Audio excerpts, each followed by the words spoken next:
আসসালামু আলাইকুম সুপ্রিয় শিক্ষার্থীবৃন্দ, আশা করি সবাই সুস্থ আছো। আজকে আবার আসলাম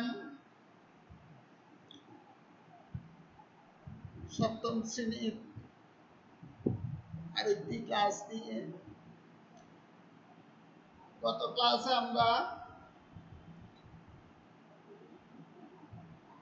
আখিরাত সম্পর্কিত পাঠটি শেষ করতে পারি নাই, অর্ধেকটা শেষ হয়েছে।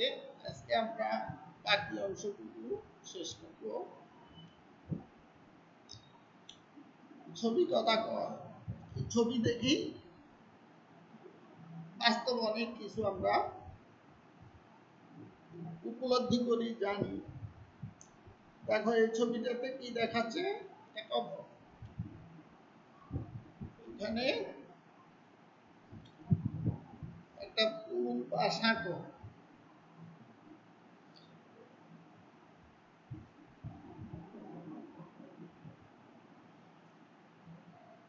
আসলে এই কবর, পুল বা সাঁকো,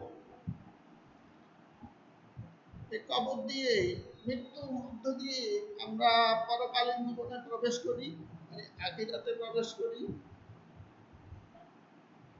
মৃত্যুর পরে আখিরাতে যে পর্দাটা, সেটা হলো কবর। এভাবে আরো অনেকগুলো পর্দা আছে। আরেকটি পর্যায়ে হলো যখন জান্নাতে যাব, তখন জাহান্নামের উপরে একটি সাঁকো থাকবে, সেই সাঁকোটা পার হয়ে আমাদেরকে জান্নাতে যেতে হবে। এগুলো হলো আখিরাতের বিভিন্ন পর্যায়। আমরা আজকে আখিরাতের বিভিন্ন পর্যায়গুলো সম্পর্কে জানবো। তার মধ্যে দুটি বিষয় আমাদের পাঠ্য বইতে যে দুটো আছে, একটা হলো সিরাত এবং আরেকটা হলো মিজান। এই দুটো বিষয়ে বিস্তারিত জানবো। আজকের এই পাঠ থেকে আমরা যে বিষয়গুলো শিখব, আমাদের আজকের পাঠের যে উদ্দেশ্য, সেটা এখানে ব্যাখ্যা করা আছে, বলা আছে। তোমরা একটু দেখে নাও।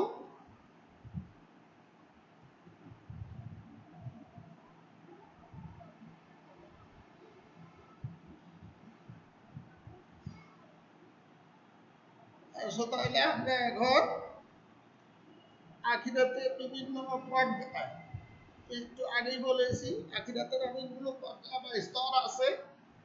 প্রথমে আমরা সেগুলো সম্পর্কে জানবো। দেখো এখানে কি দেখা যাচ্ছে, মৃতদেহ, মারা লাশ। তাহলে আখিরাত জীবন শুরুই হয় মৃত্যুর, এটা প্রথম পর্যায়।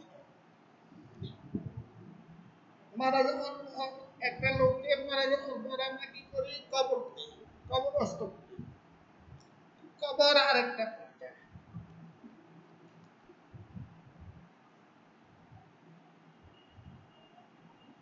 তারপরে কি দেখা যাচ্ছে, দৃশ্যটাতে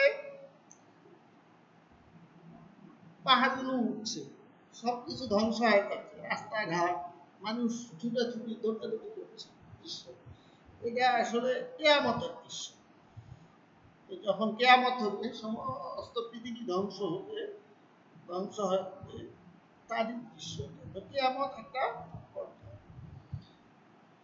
তারপর দেখো এখানে লক্ষ লক্ষ মানুষ, মানুষ আর মানুষ। এটা আসলে প্রতীকী অর্থে হাসর দৃশ্য। হাসরের মধ্যে সমস্ত মানুষ কি হবে, একত্রিত হবে, কিসের জন্য, বিচারের জন্য।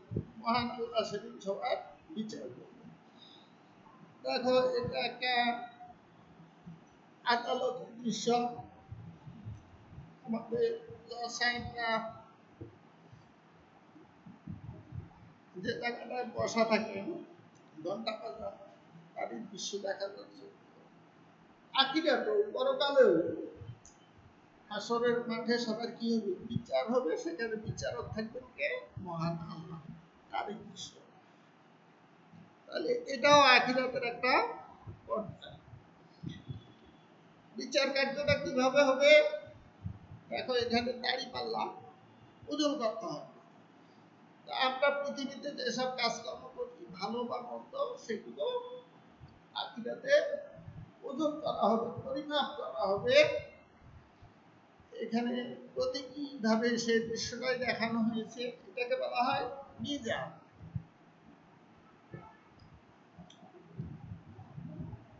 তারপরে দেখো এই ছবিটা তুমি আগে দেখেছো, একটা নদীর দিয়ে পুল বা সাঁকো।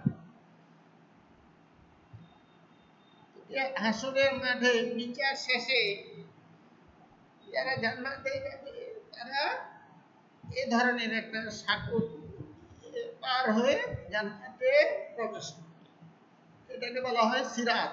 এটাকে বলা হয় সিরাত।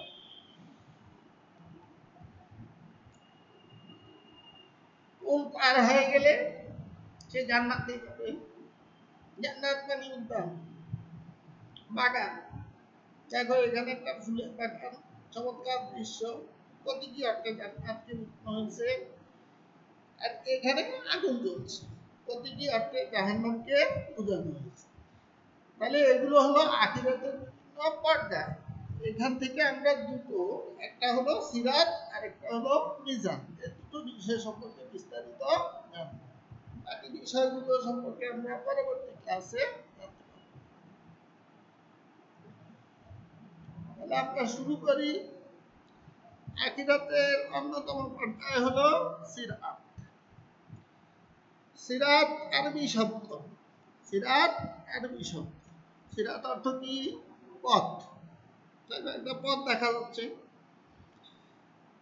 সিরাত অর্থ কি? রাস্তা। সিরাত অর্থ কি? পুল। সিরাত অর্থ পুল। পুলকেও সিরাত বলা হয়। সিরাতের এখানে তিনটা অর্থ পেলাম: পথ, রাস্তা, পুল। পরকালে জীবনে যে সিরাতের কথা বলছি আমরা, সেটা হলো ইসলামী পরিভাষায় সিরাত হলো জাহান্নামের উপর স্থাপিত একটি পুল বা সাঁকো। এই সিরাত নামক পুল বা সাঁকোটা কোথায় স্থাপন করা হবে? জাহান্নামের উপর।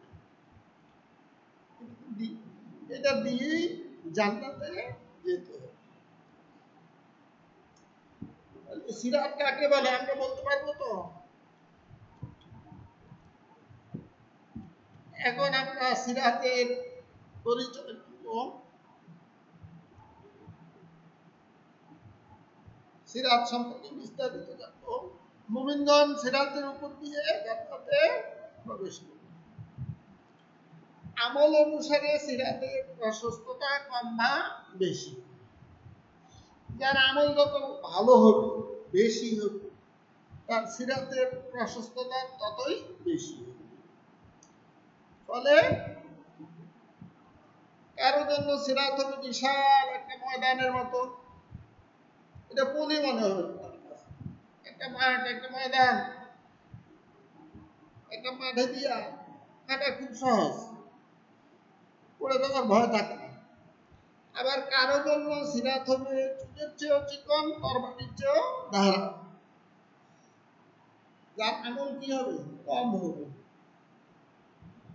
আগেই বলেছি, আমল অনুসারে সিরাতের প্রশস্ততা কম বা বেশি হবে। কারো কাছে সিরাতটা মনে হবে একটা মাঠের মতো, ময়দানের মতো। কারো কাছে মনে হবে এটা চুলের মতো চিকন, সে তখন ভয় পাবে। কারো কাছে মনে হবে তরবারির চেয়েও সেটা ধারালো, পা দিলেই কেটে যাবে।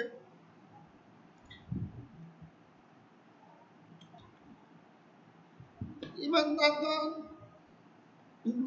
নিজ নিজ আমল অনুযায়ী সিরাত অতিক্রম করবে। যার আমল বেশি ভালো, সে বিদ্যুতের গতিতে পার হবে, মুহূর্তের ভিতর পার হবে। আবার কেউ ঝড়ের গতিতে পার হবে, বিদ্যুতের গতির চেয়ে কম ঝড়ের গতি। কেউ ঘোড়ার গতিতে পার হবে, কেউ বা দৌড়িয়ে পার হবে, আবার কেউ পার হবে হেঁটে হেঁটে, পায়ে হেঁটে, আবার কেউ বা হামাগুড়ি দিয়ে পার হবে। ঠিক এভাবে যার আমল যত বেশি হবে, যার আমল ভালো আমল যত বেশি হবে, তার গতি তত বেশি হবে। যার আমল কম হবে, তার গতি তত।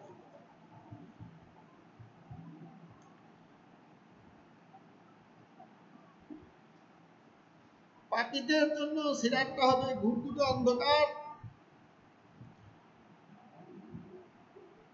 এমত অবস্থায় ইমানের আলো না থাকার কারণে তারা সিরাত অতিক্রম করতে পারবে না। বরং তাদের হাত পা কেটে তারা জাহান্নামে পতিত হবে। এই সিরাত সম্পর্কে পবিত্র কোরআনে মহান আল্লাহ বলেন, ওয়া ইম মিনকুম ইল্লা ওয়ারিদুহা কানা আলা রাব্বিকা হাতমাম মাকদিয়া। অর্থাৎ এবং তোমাদের প্রত্যেকেই তা অতিক্রম করবে, এটা তোমার প্রতিপালকের অনিবার্য সিদ্ধান্ত। সিরাত অতিক্রম করতেই হবে।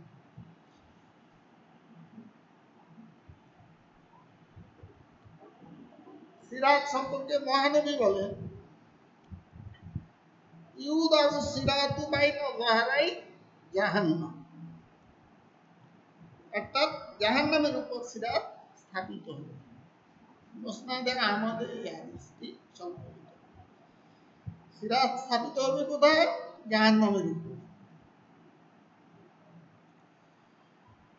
আমরা এতক্ষণ সিরাত সম্পর্কে জানলাম, এখন আমরা জানবো আরেকটি পর্যায়ে মিজান সম্পর্কে।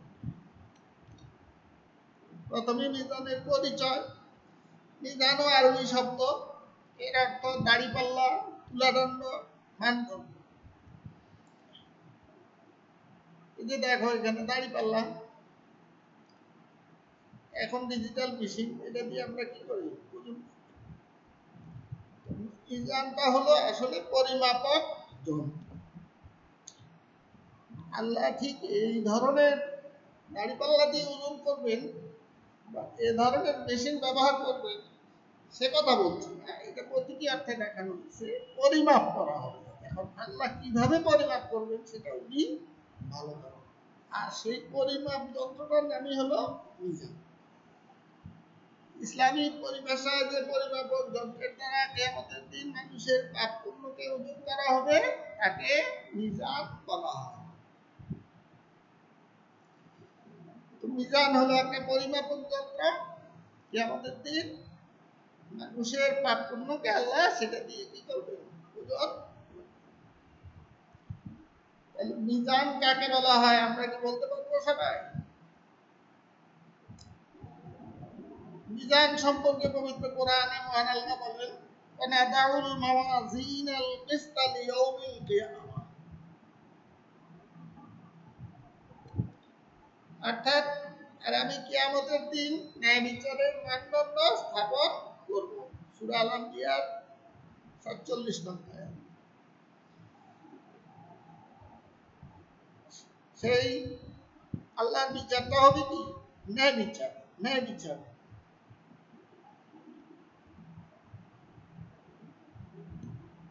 মিজান সম্পর্কে পবিত্র কোরআনে আল্লাহ আরো বলেন, ফামান সাকুলাত মাওয়াজিনুহু ফাউলাইকা হুমুল মুফলিহুন ওয়া মান খাফফাত মাওয়াজিনুহু ফাউলাইকা আল্লাযীনা খাসিরু আনফুসাহুম ফি জাহান্নামা খালিদুন। অর্থাৎ এবং যাদের পাল্লা ভারী হবে, পুণ্যের পাল্লা ভারী হবে, তারাই হবে সফল কাম।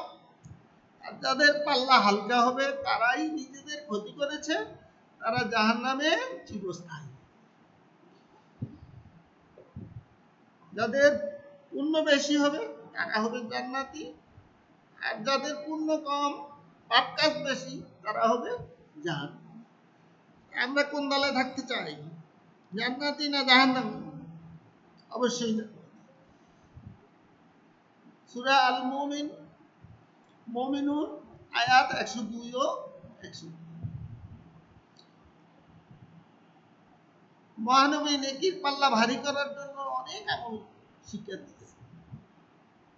একটা আমল কথা এখানে বলা হচ্ছে, আলহামদুলিল্লাহ তামলাউল মিজান, অর্থাৎ আলহামদুলিল্লাহ ওয়ালা মিজানের নেকির পাল্লা পূর্ণ করে দেয়। মুসলিম শরীফ। তোমরা দেখে থাকবে নেককার লোকেরা সব ভালো কাজ আলহামদুলিল্লাহ, আল্লাহর প্রশংসা, এটা ভালো। কারণ মহানবী বলেছেন আলহামদুলিল্লাহ তামলাউল মিজান, আলহামদুলিল্লাহ মিজানে নেকির পাল্লা কি করে দেয়? পূর্ণ করে দেয়। মহানবী আরো বলেছেন, এমন দুটি বাক্য আছে যে আল্লাহর নিকট প্রিয়, উচ্চারণে সহজ এবং মিজানের পাল্লায় ভারী। সে বাক্য দুইটা কি? সুবহানাল্লাহি ওয়া বিহামদিহি সুবহানাল্লাহিল আযীম। তোমরা কি পারো এই বাক্যগুলো? না পারলে শিখে নিবে। অর্থ কি? পবিত্রতা ও প্রশংসা আল্লাহর জন্য, তিনি মহান ও অতিশয় পবিত্র। চমৎকার কথা। আমরা এই দোয়াগুলো শিখে নিব। সুবহানাল্লাহি ওয়া বিহামদিহি সুবহানাল্লাহিল আযীম। এতক্ষণ আমরা যে বিষয় দুটো নিয়ে, সিরাত এবং মিজান নিয়ে আলোচনা করেছি, এখন দেখি সে আলোচনা কতটুকু আমাদের মনে আছে। নিজে একটু যাচাই করে দেখি। এখানে কয়েকটা প্রশ্ন আছে, তোমরা সবাই প্রশ্নগুলো দেখে নাও, চেষ্টা করো মনে মনে ওই প্রশ্নগুলোর উত্তর বলতে পারো কিনা। বলতে পারবে তো অবশ্যই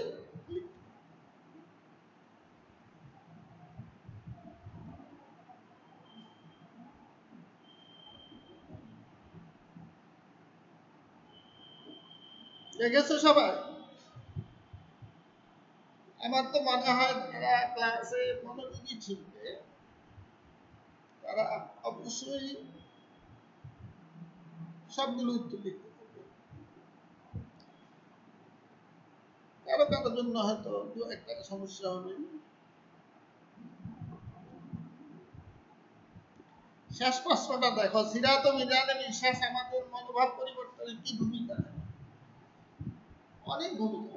আমি একটা কথা বলছি, তুমি এই সিরাত এবং সিরাতের যে বর্ণনা, সেটা শুনে আমাদের শরীর শিহরে ভয় পেয়ে গেছে।